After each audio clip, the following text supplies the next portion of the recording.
It all started on a peaceful Saturday morning in my quiet suburban neighborhood. Birds were chirping, the sun was beaming through the blinds, and I was halfway through my second cup of coffee when the world shook. Literally, a deafening crash echoed through my living room. The floor rumbled beneath me like a minor earthquake. Before I could process what happened, a cloud of drywall dust filled the air, and the unmistakable sound of shattering, wood and splintering, plaster came from the far wall of my living room. When I turned the corner, I froze. A powder blue Honda CR-V had literally smashed through the side of my house. I stood there in shock, staring at the front bumper halfway embedded into my bookshelf. My mouth opened, but no words came out. It wasn't until I saw the driver's side door swing open that reality hit, and it hit hard. Out stepped Karen, HOA president.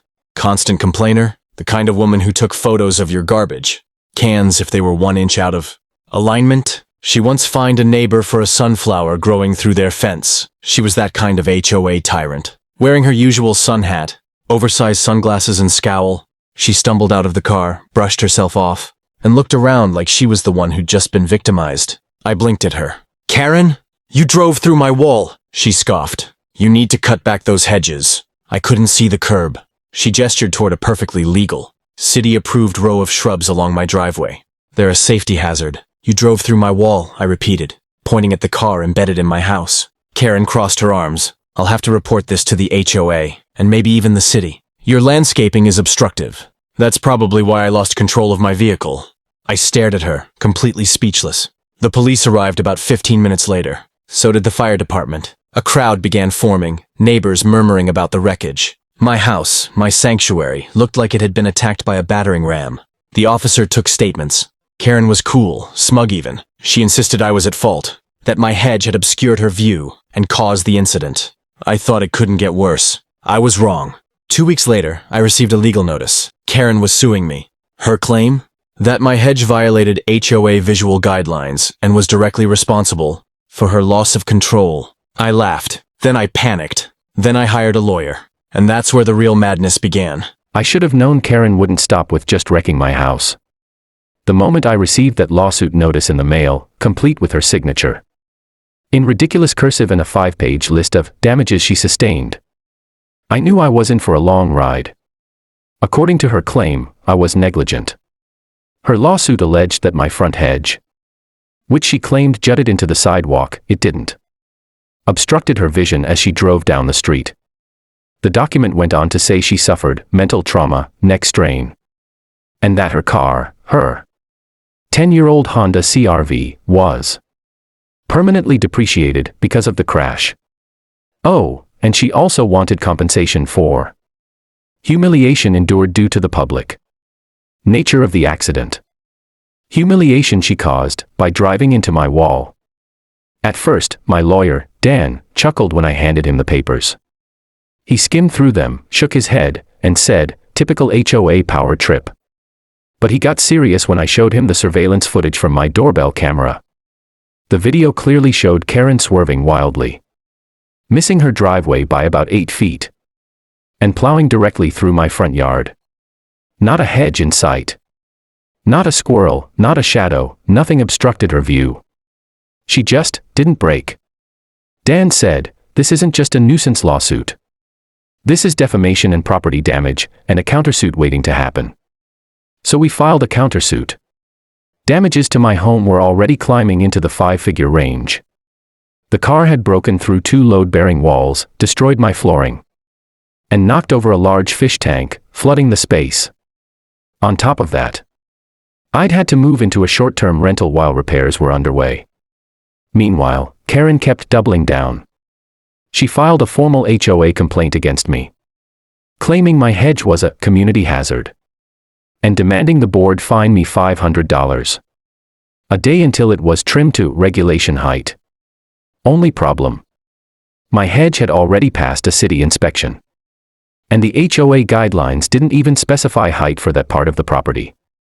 It was considered private landscaping. Karen wasn't acting like someone who'd made a mistake. She was acting like someone who wanted revenge for getting caught. My theory: her pride was wounded. She'd been the self-appointed sheriff of the HOA for years, and now she looked like a fool. Except she wasn't done yet. About a week later, I got a notice that Karen had scheduled a mandatory HOA meeting to review community landscaping compliance issues. The cover letter mentioned my name specifically. That was the moment I knew she wasn't just trying to win a lawsuit. She was trying to ruin me. I showed up to the mandatory HOA meeting with a folder full of evidence and a quiet, simmering fury. Karen had turned a car crash into a personal crusade, and I was done playing nice. The community center was already half full when I arrived. The regular HOA board members were there, Marty, the retired dentist who mostly just nodded through things, Janine, who actually cared about landscaping, and two newer members I barely knew. Karen, of course, was seated at the head of the table with a microphone, like she was about to deliver a TED Talk. The meeting began with the usual droning updates, pool maintenance schedules, parking complaints, and a proposed beautification budget that suspiciously allocated money for repainting Karen's fence. Then she got to her real reason for calling the meeting. "We have a serious safety issue affecting the neighborhood," she said, dramatically holding up a photo of my hedge, printed in full color on glossy paper like it was a wanted poster. "This landscaping," she continued, "violates the sightline expectations established in our community charter. It caused a personal injury, vehicle damage, and disrupted traffic patterns. As such, we must vote on an emergency motion to issue a fine and demand immediate corrective landscaping." I stood up. "Point of order," I said, keeping my voice steady. "That hedge was cleared by city code enforcement. You know that, because I gave you the report last week." Karen barely looked at me. "We're discussing HOA rules, not the city's." Janine leaned forward. "Karen, I've reviewed the landscaping guidelines. That hedge is legal. This motion is a waste of time." Karen glared at her. "Are you siding with negligence? With recklessness?" Someone from the audience muttered, "You drove through his house, Karen." Laughter rippled through the crowd. Karen's face flushed a dangerous shade of red. She banged her hand on the table. I skidded because I couldn't see the curb. This man's hedge endangered the entire block. I raised my hand. Would now be a good time to play the footage. She froze. I turned to Dan, who was sitting in the back with a tablet. He walked to the front, connected it to the screen, and hit play. Everyone watched in silence as the video showed Karen's SUV barreling through my yard like she was trying to enter a demolition derby. No skidding. No hedges in her way. Just poor driving and a missed turn. When the footage ended, no one spoke. Then Marty, the quietest of the board members, said flatly, "This meeting is over." Karen stormed out. The very next morning, a new notice appeared on my door. Karen had amended her lawsuit, doubling her demand. I didn't know it yet, but that meeting footage had just become our secret weapon. The trial date finally arrived, and I'll admit, I was nervous. Not because I thought I would lose. Dan had built a rock-solid case. Between the footage, the police report, the city inspection, and Karen's very public meltdown at the HOA meeting, our evidence was airtight. No, I was nervous because Karen wasn't just trying to win, she wanted to drag my name through the mud in front of a judge. And she came prepared, for drama, not law. Karen strutted into court like it was a red carpet event.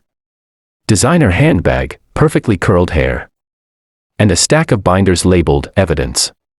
Her lawyer, some guy who looked like he'd been dug up from a low-budget personal injury firm, clearly didn't expect her theatrics. The judge, an older woman with no patience for nonsense, called the case to order. Karen's side went first. Her lawyer launched into a bizarre, overly dramatic argument about how the hedge had camouflaged the curb and created a visual mirage that trapped the plaintiff into a miscalculated turn. He even used the word optical illusion. The judge raised an eyebrow. "You're claiming your client crashed through a house due to an optical illusion?" Karen nodded furiously, dabbing at invisible tears with a tissue.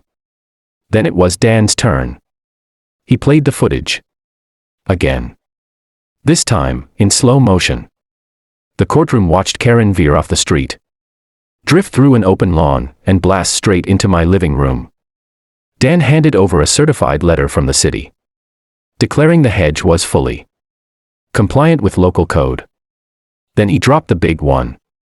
"We're filing a counterclaim," he told the judge, "for damages to the home, emotional distress, temporary relocation costs, and defamation, both in the lawsuit and public HOA meetings."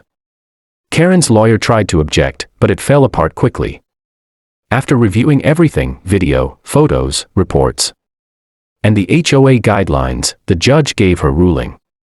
Karen's claim dismissed with prejudice. My countersuit approved in full. Karen was ordered to pay for all repairs to my home, cover legal fees, and pay additional damages for false claims and harassment, a total that added up to 3 times what she'd originally tried to sue me for. Her face was white as a sheet when the verdict hit. You could see her mentally calculating how many neighborhood fines she'd have to write to even make a dent. As she left the courtroom, she hissed, "This isn't over."